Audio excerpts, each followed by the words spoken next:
And we are doing. Okay. Welcome to the Africa Business Talks Business Show. It's Saturday, 11 a.m. We do this every Saturday, live in Kigali, Rwanda. Today, we are with one of the most important guests. He's a renowned entrepreneur, investor, and businessman. His name is harishdabasiamentor. Thank you for coming.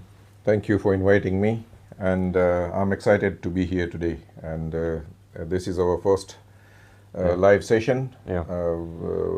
Let's give exceptional value Yeah. to the viewers. To Rwandans. Yes. So you've been in Rwanda for a couple of months now.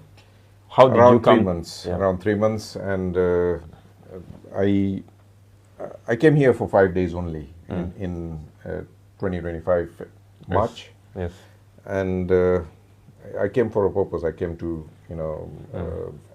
survey a piece of land, and while doing that, I fell in love with the country. The cleanliness, the beautiful, well-made roads, Yes.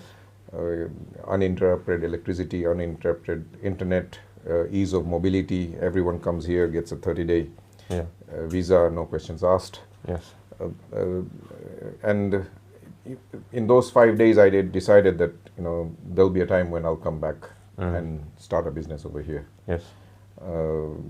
Traditionally, I've always been in construction and properties and all that. But coming to Rwanda, I decided to go into sales and marketing. Because I saw a huge need in the industry. So Rwandans or Africans generally are very bad at sales and marketing, and especially closing And customer service. and deals and customer services. And this old anarchic, marketing, style of opening my shutters and expecting customers to pop in. Yeah. That business model is dying, and Rwandans need to shift to the new modes of doing business. Yeah. So do you think it's ineffective for workers to be sitting in a shop doing nothing? I say it is it's lethal. Yeah. Not ineffective, it's lethal, because To the business. To the business, because they are all consuming content. Wasting time sitting in your office. Yeah. While they are consuming content, the screen is very addictive. Yeah. They are not going to be bothered to attend to any customer's needs, No. to make sure that the shop looks clean, tidy, nothing. As long as they get their paycheck at the end of the month, they're good. Yeah, and what is the motivation for a worker to be on site? Yeah. There is no motivation. Yeah, and these few things need to change, and they need to change fast. Yeah. If businessmen in Rwanda want to make their 2026 more productive, they want to make more profits or grow revenue, then doing the same thing they did in 25, in 26 is going to give them the same Yeah. results. It isn't going to work at all. No, they need to. If you need to different results, then you need to start taking different actions. Yes. I speak about the 3 keys. Okay, compared to a door, how big is a lock? It's smaller than the door. And compared to the lock, how small is the key? Even smaller. Yeah. Yeah. So if a small key can open so many doors, such a big lock and such a big door, Yeah. then in sales and marketing, the key is the message, is the clarity of your message. So Could you elaborate more on the clarity of message?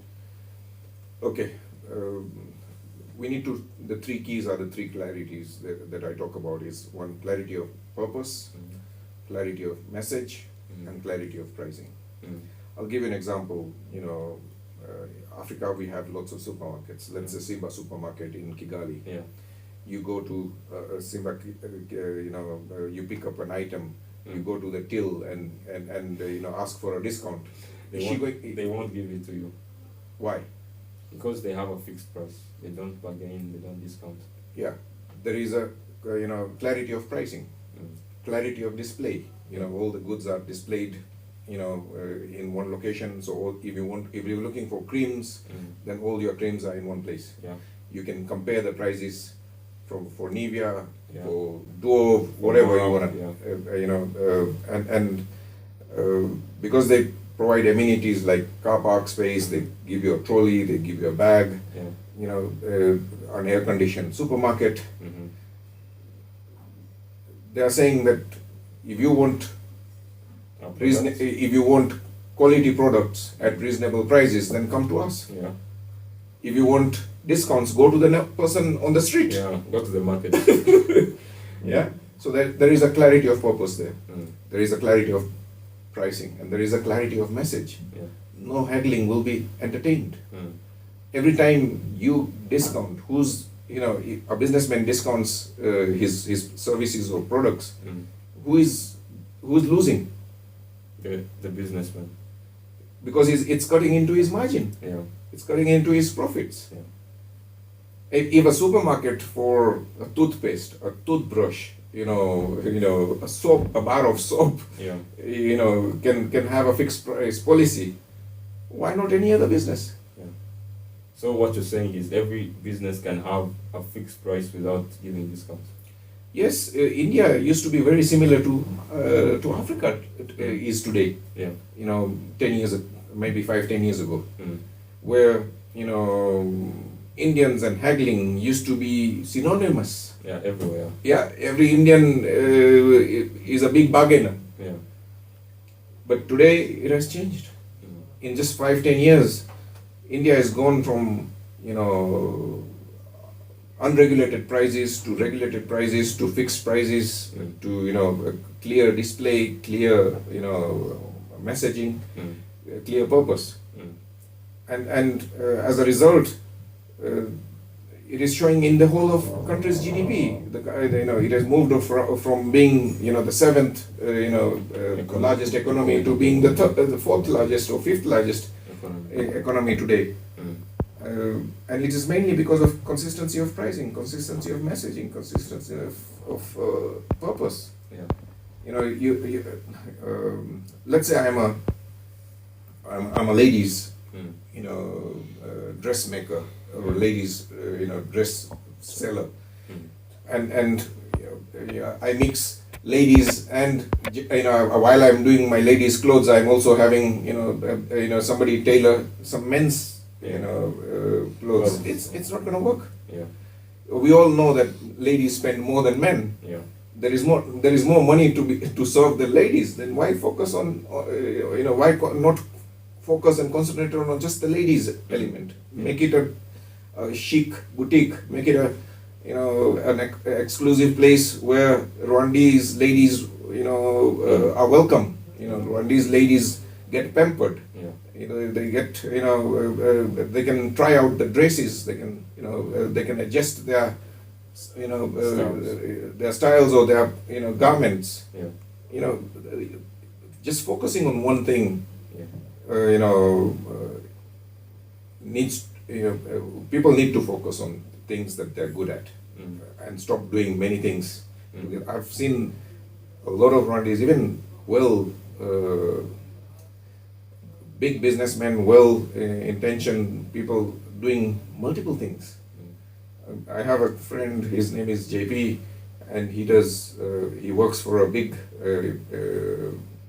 Englishman selling energy stoves. He also has a construction company. He also has a transport company, and that's a lot of things. He's managing a lot of things. Okay, he's able to do it because he's very good at delegating. He doesn't have to manage the builders, the transport crew, but not everybody can do that.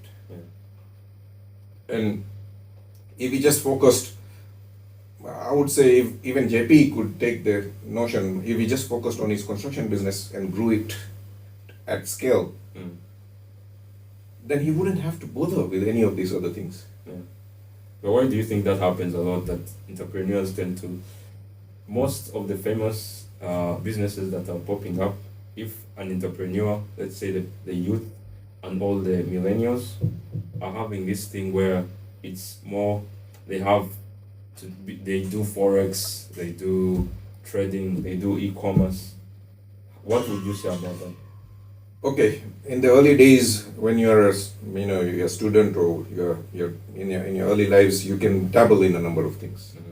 It's like in school, you are exposed to science, you're exposed to commerce, you're exposed to arts, you're exposed to at a certain age, and then they streamline you to just the commerce side or the science side or something.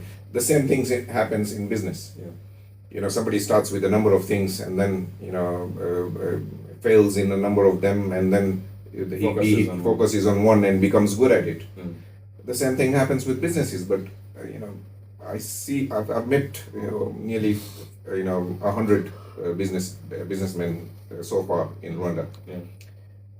This is a constant problem: is lack of focus. They are doing too many things. They have too many hands in too many rotten pies. Yeah. None of them are decent enough to eat. Yeah. Too many ugly babies. Yes, too many ugly babies. And we need to focus on one or two, and grow them to a scale, grow them to profitability, to grow them, clarify your message, your purpose on those two things. It's much easier to do 2 or 3 things than to do 5 or 6 things. Yeah. Do you think most businesses act and look profitable from the outside, but when you actually start doing them, they become hard, and now this is why people tend to switch from one business to another? A lot of people dabble in many things, and they think doing more is going to produce more money. Yes, and also, they do something, things get harder, they switch.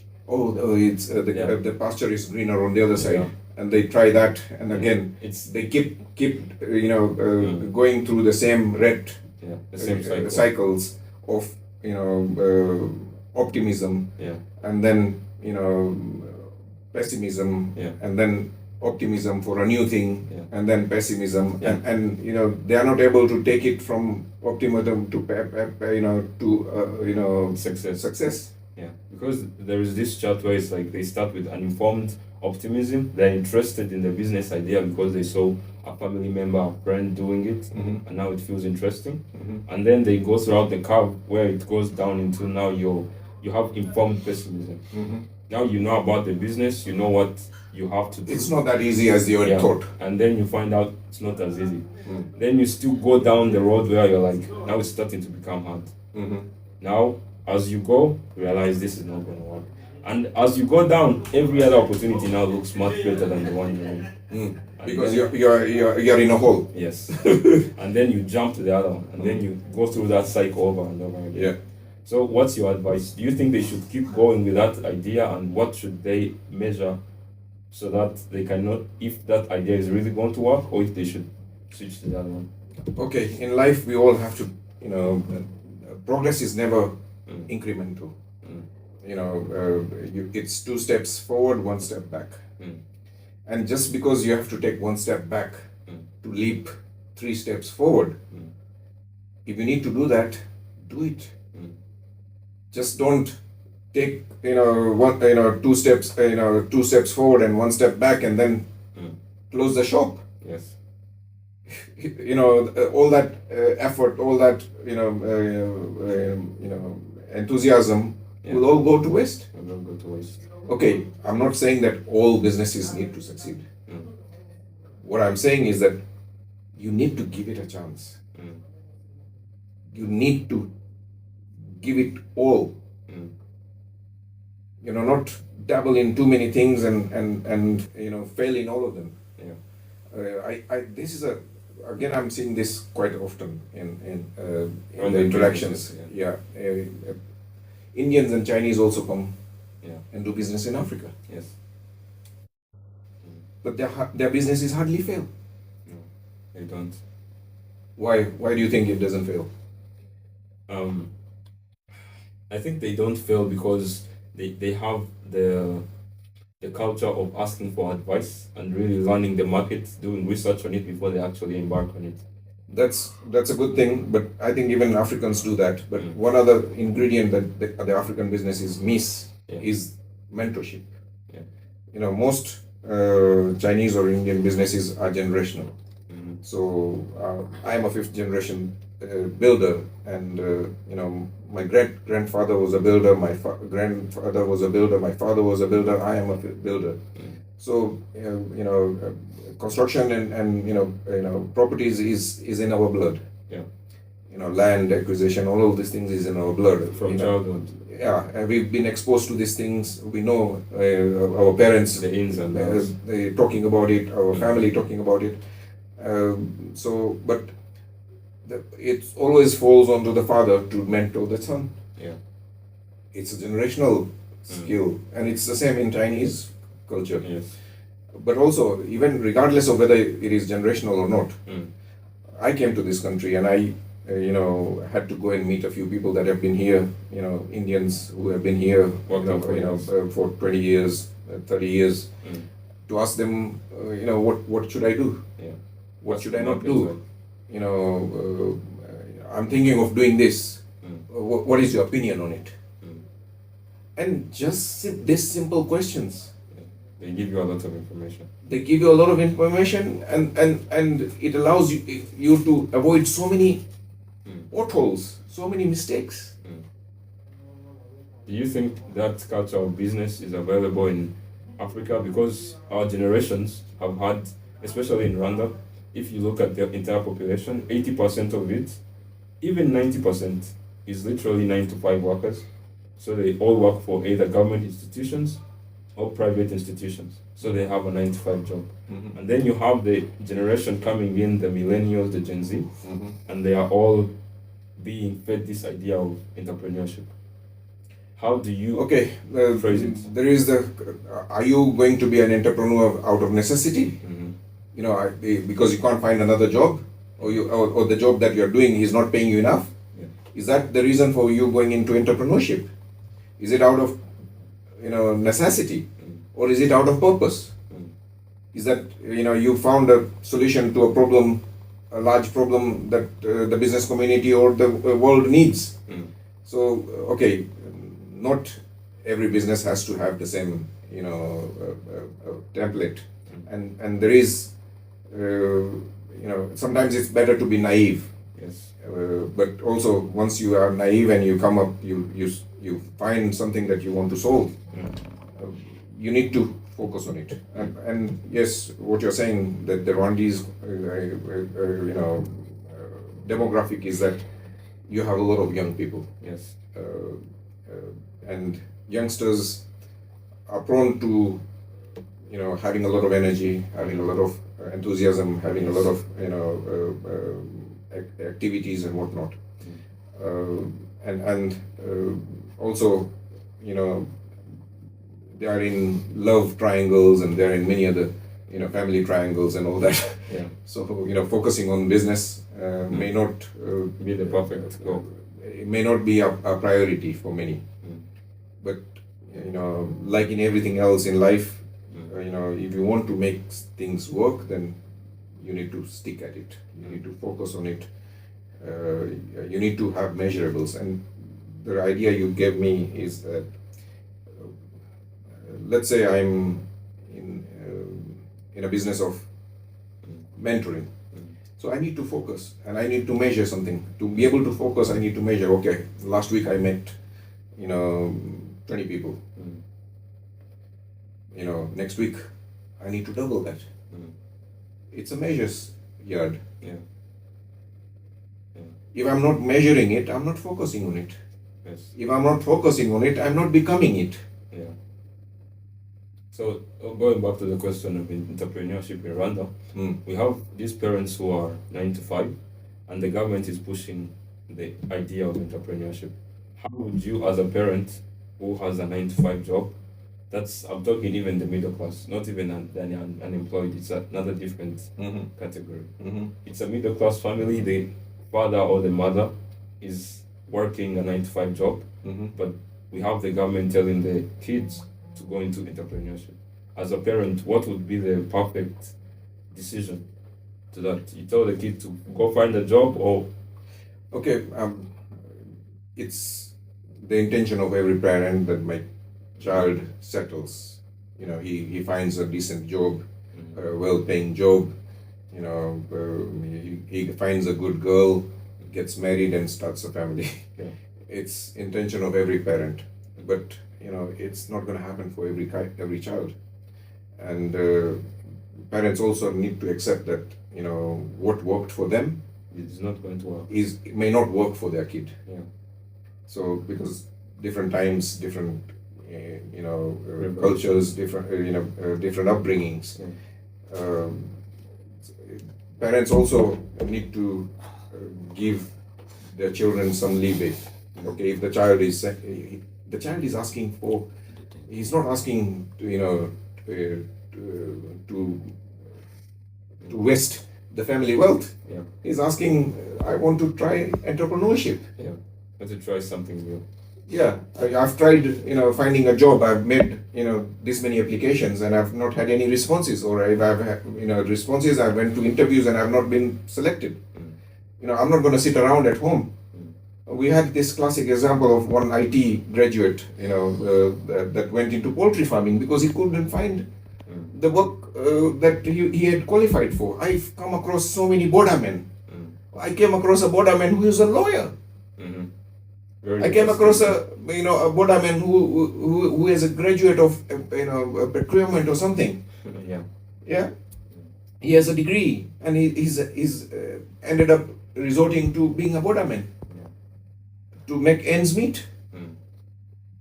So this is not an isolated case. And this notion that just because my son or daughter has a degree is guaranteed a job, those days are gone. No parents should be on the illusion that the 100,000 or 120,000 USD that they've spent in a lifetime of that child's education is going to yield results straight away. As soon as they get a degree, they'll have an offer. Very few will have that. Very few. So, as for the viewers watching, if you want to ask your questions directly and you want to send your business idea and see if it works, check the comment that is pinned, click it, and book a meeting. A 30-minute meeting. The spots are limited and the link will expire in 24 hours. So, if you're the viewer, I want you to click the link now and book the meeting. So, for another question, I wanted to ask you something very important that I think many businesses are struggling with. There is two things. There's resilience and then there is strategy. Which one is important in business? Okay, you may have the best resilience, you may have the best stamina, but if your strategy, your business plan stinks, nothing will help you. Your resilience, your stamina, You're consistently working on the road. You want to go to Nairobi and you've taken the opposite road. You won't get there. Every step you're taking on the opposite direction, you're moving away from your goal. However, speed, even if it is I show speed, doing this same thing and going in the opposite direction, he's not going to reach his destination. He's coming down in Rwanda. Is he in Rwanda already, or is he coming down? I think he's already here. We've been on a call with him, and he said he's going to be here in a couple of days. So, okay. Yeah, and we might as well have him here. So, good. Okay, I think Norscan would be a good place for him to start his journey from. Yeah. He must surely pass here. So, good, because we have a large business community at Norscan that we are also based in. Yeah, and for all business owners, Norscan is the perfect office place. Okay. Yeah. The environment, the connections. This is one of their setup. It's a studio setup that we are operating from today. Yeah. Looks very nice. Yeah. Okay, let's get back to business now. Yeah. So, lack of focus was another thing. So resilience without strategies is nothing. No. You can have all the stamina, you can have all the willpower, but you work in the wrong direction. It will get you nowhere. Yeah.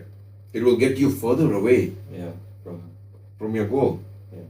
From your destination. So there is also this thing that has evolved since 2022, which is AI was introduced in around November 2022, and then that's when the first open source AI first was introduced, ChatGPT, and many people think that as we go on, now we're in 2026, it's going to take many people's jobs. Do you think it's true or it's not?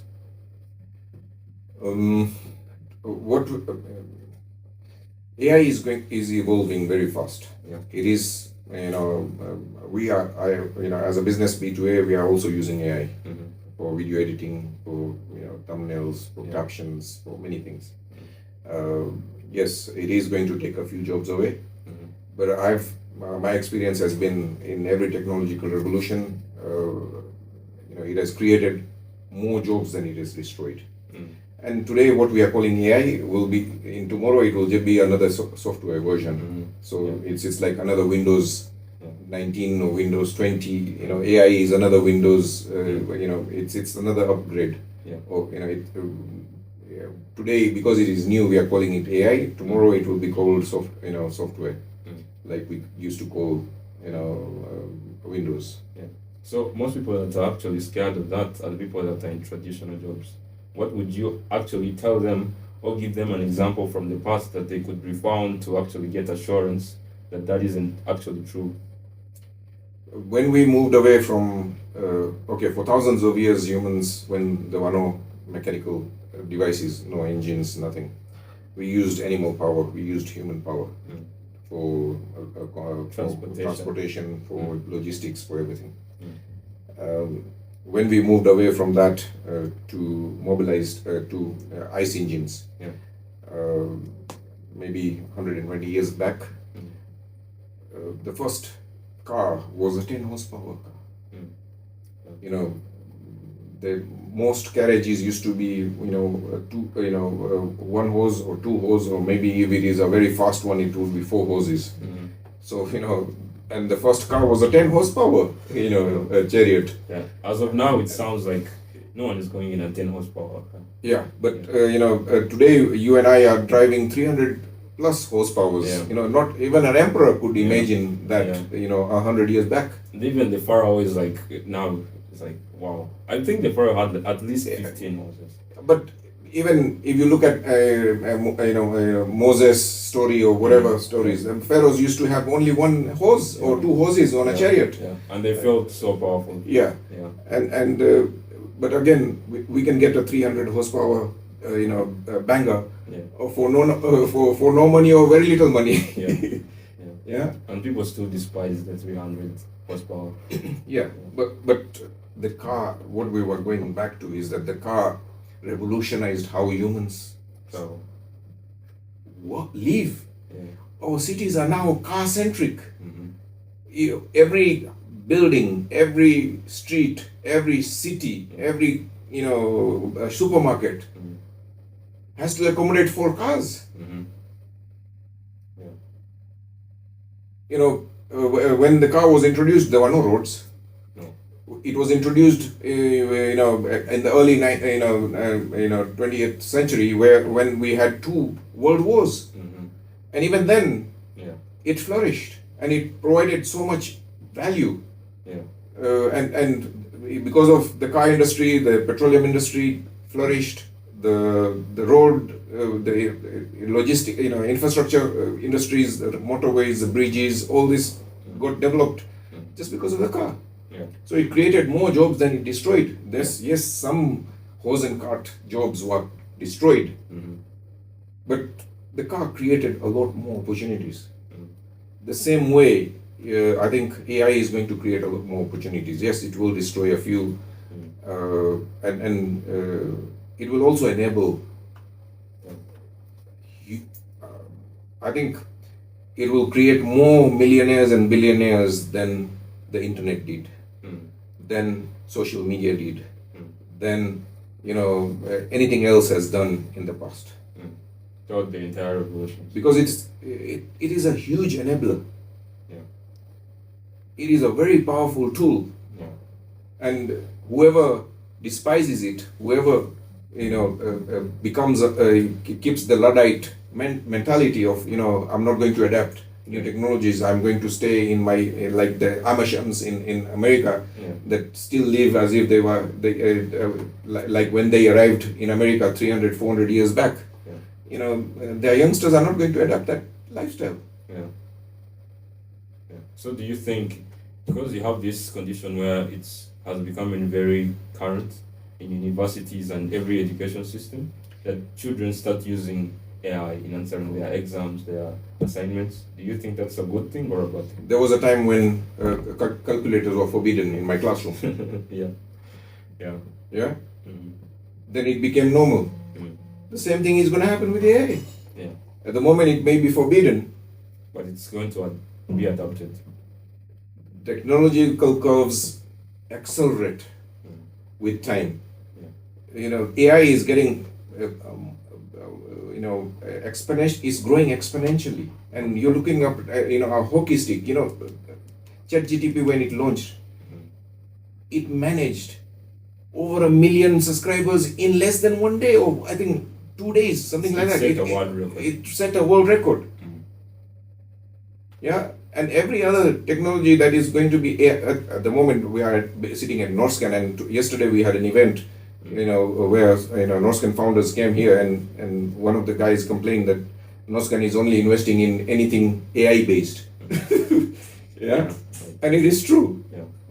A lot of money is, capital is going towards AI based solutions. Yeah, but again, we also have to say that AI is just another better version of software. So it will become universally available. It will become universally used, and businesses will need to adapt, even in Africa. And Africa has an opportunity to leapfrog. It could utilize AI as a way to arbitrage its lack of development. It could leapfrog into growth, into prosperity, into progress, because it's a much powerful tool than anything that came previously. Yeah, because we have seen growth in the Eastern markets, India, China. We've seen it in Europe with UK, with France, and now we saw it in the US. Now, do you think that whole momentum is going to transfer to Africa, or? Africa is a laggard. It always adapts things much slowly than everyone else. But I think Rwanda is setting a different example. It has adapted. It was the first one to allow the zipline, delivery system, drone delivery system. It is now the first one to license, drone taxis. Yeah. It may be piloting, electric vehicles and electric mobility, bikes, and also maybe autonomous, testing facilities or something. Yeah. So the countries that have good governance, that have, are welcoming new technologies and new ideas, and have a great ease for business. Yeah, will excel faster than anyone else. The days of saying that technology is corrupting our youth and is doing this, yes, it does that, but it also produces a lot of good. If an idle mind has nothing else to do but to look at screen, then obviously it is going to become a devil's workshop. So talking about good governance, we have Rwanda is a good example to good governance, but we still have examples of youth and children who want to go outside the country because they think there is more opportunities. What's your advice to them? I just spoke to somebody in London, where I come from, and London has expelled nearly 40,000 Indian youths that went to London for opportunities have had to go back to India because there isn't much work in UK. The economy is slumping, and it's not just an isolated case of UK. It's just the whole of Europe. In Germany, the car industry is collapsing. The German car makers are not able to compete against the Chinese and Tesla. The electric mobility is going to it's going to be the take over the car industry. Yeah, and it's going to be the similar thing as the Nokia and the smartphone. The revolution. Nokia, BlackBerry, and Motorola dominated the analog phone. When iPhone was launched in 2006 or 2007, Nokia had been awarded the best business award. Where is it today? Non-existent. Yeah. And they didn't realize that the smartphone was not just a phone; it was a computer with a phone. Today, I remember when I used to go on holiday, I used to have a camcorder to do the videos. I used to have a camera to take the snaps, and I used to have a dictaphone, a diary, many things. A torch, and a alarm clock, and a watch. Now, no watch, no alarm clock, no nothing. Everything is in one single device. In one single device. So BlackBerry and all of them, they underestimated it. And that's the same revolution that's happening in the mobility sector. And an iPhone is maybe on average, a smartphone is on average $200 USD. A car, we're talking about 20,000-30,000 USD.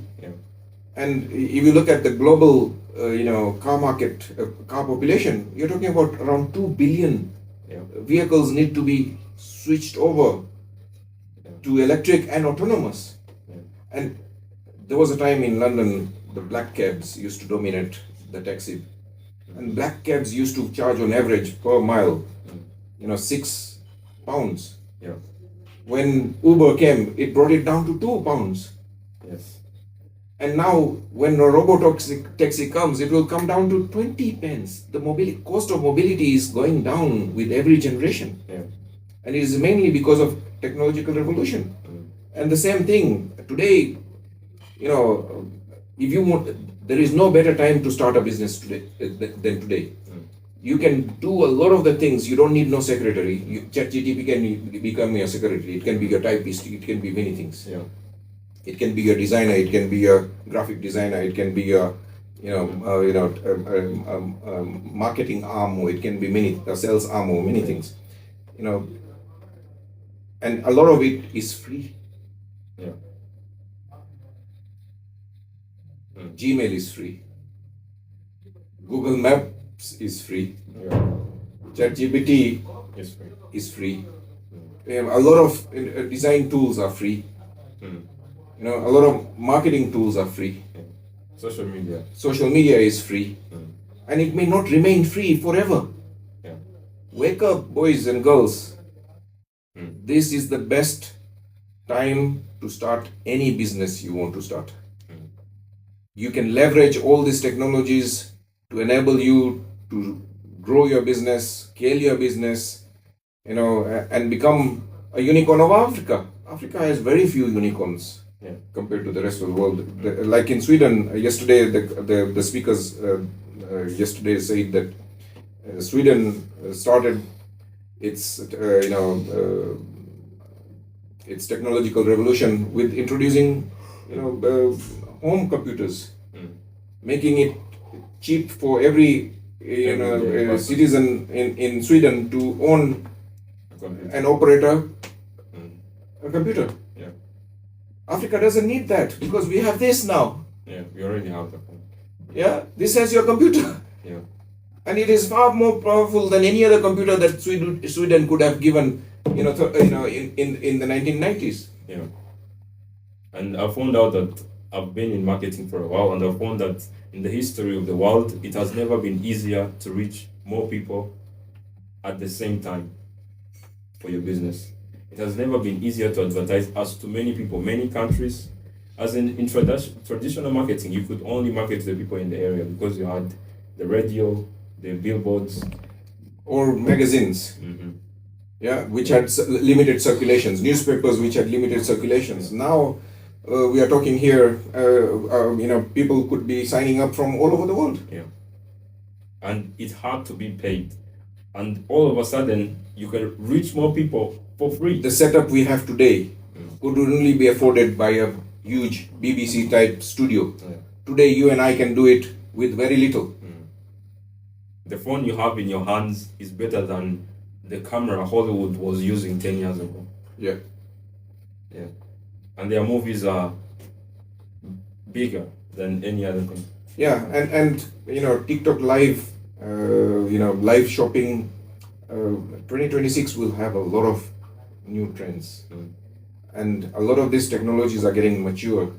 They're becoming more accessible, and for any business, if you want to differentiate yourself, you want to reach out more customers apart from the customers that pass by your shop, then you would need to resort to social media marketing, internet marketing, email marketing, whatever marketing that allows you to scale or to reach out to many people with a click of a button or with one effort.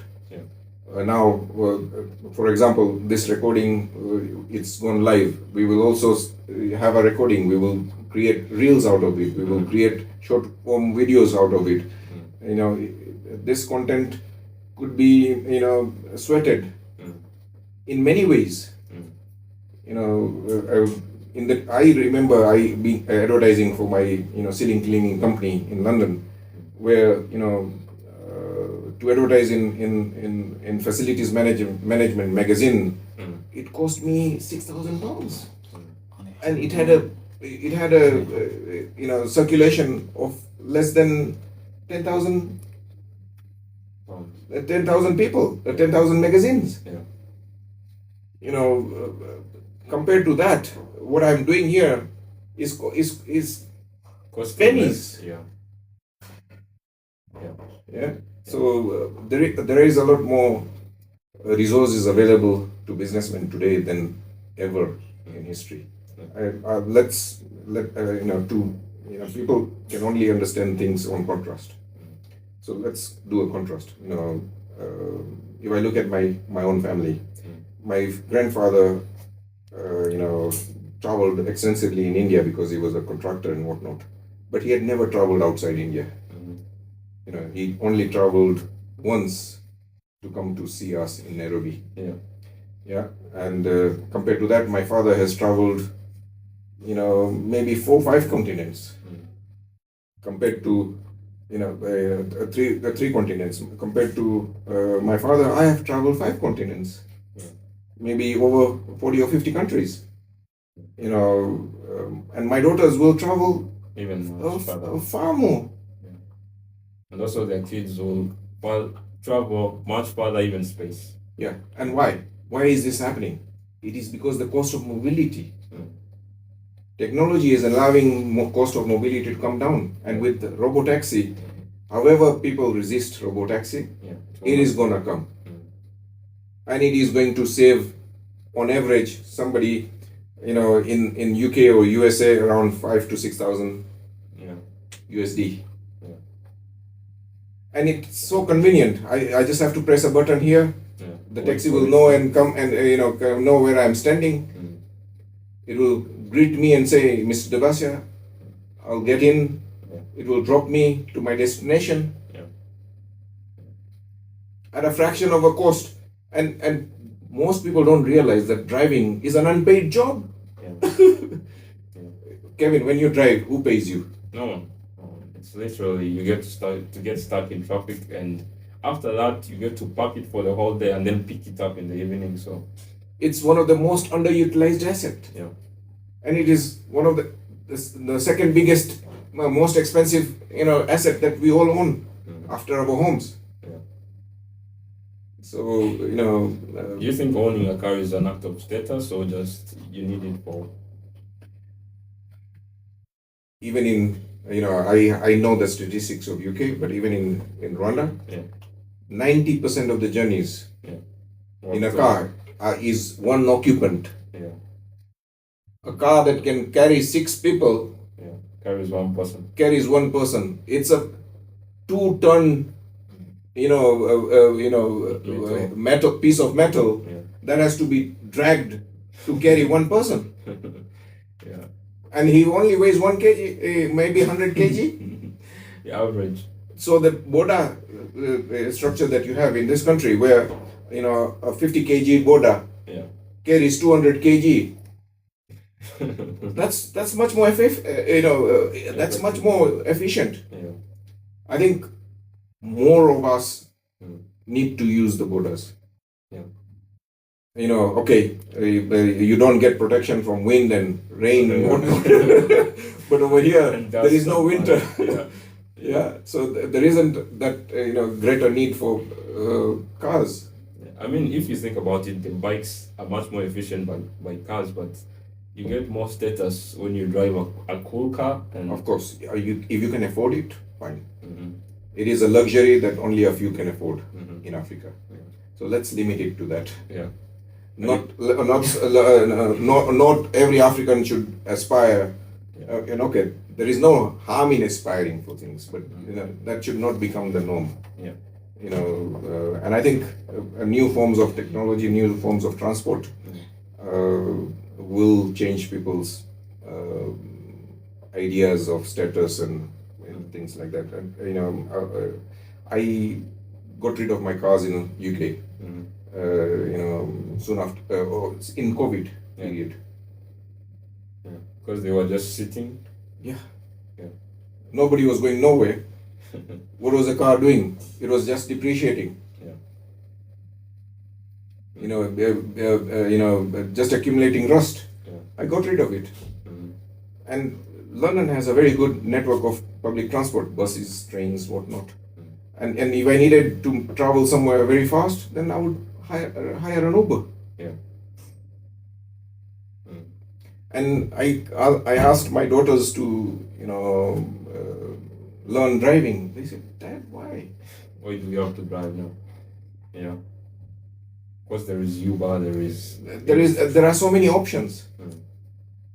and something similar needs to happen in Rwanda. Yeah, I think for the viewers watching, I would say if they want any similar type of Uber or any other ride sharing apps, we already have them. We have Rapid, we have Move, although the costs are still being. But also, I see a lot of. There is a huge opportunity. If there is some view In the mobility space. Even the big players like Amazon and Aspiro, Yeah. they need to. At the moment, they are making money from the bikes. Yeah. They are making money from battery charging. Mhm. They could also make money by connecting the drivers to the customers. Yeah. And it's a very simple fix. Yeah. Ego and whoever, it's ridiculously Bad. inefficient, bad Mhm. service. Yeah. And if some of these players, or if not, a third party can introduce this Can do it. and it's a very simple task. And you may even be able to get it, off the shelf Mm. and just market it. Yeah. There may be somebody who has created this software or this program for another country. Yeah. You can license it over here Mm. and start running it. Yeah. Because we have a lot of motorbike guys who are always moving around. I looked at the fashion. statistics. Mm. 60% of your vehicles are two-wheelers. Yeah. Mm. And the vehicle registration includes tractors, forklifts, cranes, trucks, everything. Yeah. Over 50, nearly 60% of the vehicle population is two-wheelers. Yeah. And that's one of the reasons why Rwanda traffic is not that chaotic. Yeah. If these two-wheelers did not exist, Yeah. there will be no space all the roads will just become parking spaces. Yeah. Nothing will move. Yeah. So you've worked with a lot of clients in Rwanda, a lot of big and small, medium businesses. What would you say is a pattern that you see with all these businesses that is the biggest challenge for them? I'm based in Noscan, and in Noscan, a lot of the entrepreneurs, their focus is on getting financing, funds. And I think very few will qualify for it. And the pursuit is also futile. Instead of that, if they come up with a service or a product that they could sell profitably to the market and generate revenues that way, they would be far ahead. So this dependency on external funding, using other people's money to burn, to acquire clients or acquire, viewers or members or whatever. Yeah. I think that model may work in the West, but I don't think it should. It can work here. And if a young person wants to go into business and thinks that I'm going to start up a business and do a startup and then acquire funding, it's a very hard, arduous, and a demotivating scenario. Instead, if I was making maybe this, or let's say a simple item like a pencil, and every pencil I was making, I was selling it at 50% markup. Then the more I produce, the more profits I'm making. So every two pencils I produce, I can produce one for free.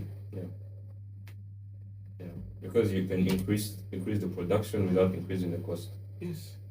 And every doubling of production equates to 25% reduction in cost. Yeah. That's the right slow in manufacturing. So, if it doubled and kept doubling and doubling, it only takes around, 13 or 14 doublings to go 1000x. Yeah. So for the business owners, once again, if you have a business idea or you have a business already in operation, I want you to see the link in the comments that is pinned. You can book a 30-minute call with harishdabasiamentor to examine if your business is ready to grow or still needs structuring. So I want you to go ahead and click the link that is pinned in the comments so that you can book a 30-minute call with harishdabasiamentor. And for more information, you need to understand that the link will expire in only 24 hours. It's done deliberately so that we can limit the quality of the people that we are accepting. So click the link that is pinned in the comments so that you can book the call. So another question. Regarding the AI thing, let me go back to it. Yeah. AI can do a lot of things, but it cannot listen to people. It cannot smile at people. It cannot make eye contact with people. Yeah. These human traits will never be replaced. Yeah? Stop fearing the technological revolution. It is going to happen whether you fear it or not. Embrace it. And enhance your human qualities of connecting with people, listening to them, understanding them, smiling more, making more eye contact. Even in Norscan here, everybody is, working busy doing things. Nobody is connecting. Even in the common areas, the coffee shop, the common restaurant kitchen, everybody is in their mugs. Nobody is connecting, and you are in a hub. You are in a business hub, and you don't connect. How are you going to get business? Business has always been about people. Yes. What is a company? It's just a group of people that have come together to provide a service or a product. If you can't connect with people, then you're not going to be able to do any sales or marketing. Yeah. Would you say this has come up as an idea of the Western way of doing business where I said you can do it all yourself? Yeah, one thing I've noticed in the interactions here is that the Africans have wholeheartedly adapted the Western ideology, Western religion, Western mindset, and this notion that I can do it all. Yeah. Yeah. Nobody can do it all. Yeah. You know, I became a millionaire by using other people's money. Yeah. You know, I borrowed heavily for my property investments. You know, using banks' money. And what is banks' money? It's individual savers' money that I borrowed. You know, again, no man is an island. We all are interdependent. And society, countries, economies work for people and by people. You need to improve your people skills if you want to improve your business. Simple things. Clarify your message. Say what you do, who for, and why you're different. I'll give you an example of a clearing and forwarding agent that I came across. His name is Jeroge. This is how he introduces himself. He says that my name is Jeroge. I am a CEO of this company and I am based in this location. I said, Jeroge, stop it. Tell me what you do, who for, and why are you different. And he had to scratch his head. He came up with something that that I could work with, and this is how it went. And he said that I can clear somebody's container from the port in 2 days compared to 20 days. I said, start with that. And what is the benefit of it to the customer? And the benefit is that it allows the business owner to take their goods to market and turn it into cash 18 days earlier. So that's a much more, that's a soundbite that, people will remember. Even if they don't need a clearing and forwarding agent, if they have somebody who they know that needs it, they'll recommend Jeroge. Just because of his clarity of message. So it's human. Okay, all businesses are human dependent.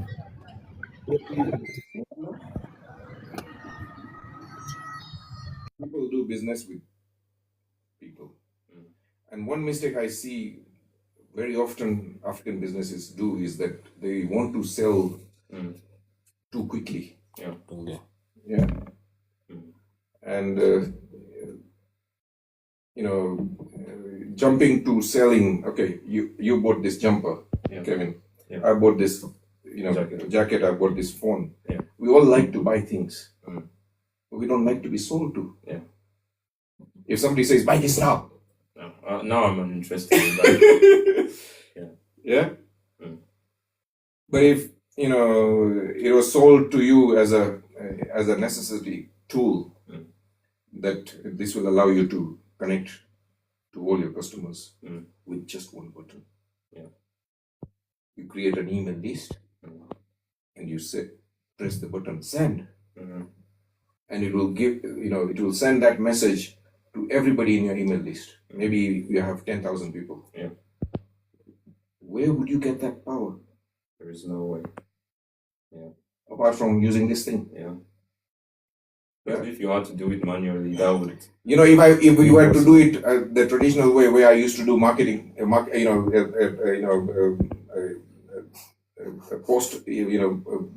post marketing, where we had to stuff leaflets into an envelope, put a stamp, take it to the post office, and then it would go to. And that even took days. It took days, and it cost me a lot of money. Today, with the touch of a button, with this technology, we are there. Let's, bring this to a close.